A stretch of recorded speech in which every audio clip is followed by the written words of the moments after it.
Hello. हा भैया साहेब. हा भाऊ, मी तुम्हाला 2 फोन लावले, नंतर मग आता ह्याला बोललो, राहुलला बोललो डिटेल मध्ये, आणि ह्यालाही बोललो, गोरेनला. बर. त्यांना हा तुमचा फोन लागला नाही म्हणून मग त्यांना बोललो. 2दा फोन लावला, तुम्ही बघा मिस्ड कॉल आहे का नाही तुमचे. बोला ना. हा, तर काय झालं आता त्या अर्जुनराव साक्षीदार आहेत.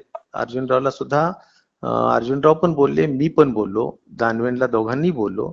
तर ते म्हणले भैया साहेब आम्हाला काही प्रॉब्लेम नाही, तुम्ही पुढे दिलं तर आमचं काय अडचण नाही, पण ह्या वेळेस आम्हाला दिलं पाहिजे.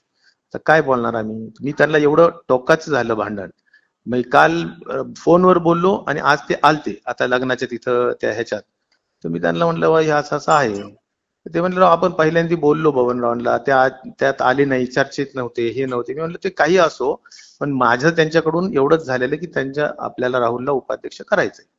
तर ते आता तुम्ही असं मला वाटतं की ह्यावेळेस सोडावं. ते म्हणले नाही, मला ह्यावेळेस द्या, भैया पुढे साहेब, तुम्हाला द्यायचं तर राजकारण द्या. मोठं नसतं.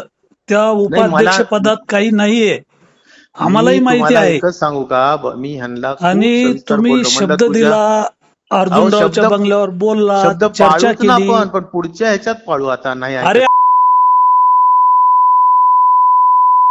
अरे बाबा टोप्या असं, अरे कडू, असं नसतं हो. तो टक्कल फोडतो. मी चोर कुत्रा. देश विदेशातील प्रत्येक घडामोडींचे लाईव्ह अपडेट मिळवण्यासाठी आता साम टीव्हीच्या सर्व सोशल मीडिया प्लॅटफॉर्मला लाईक, फॉलो आणि सबस्क्राईब करा. तसंच सर्व नोटिफिकेशनसाठी बेल आयकॉन प्रेस करायला विसरू नका.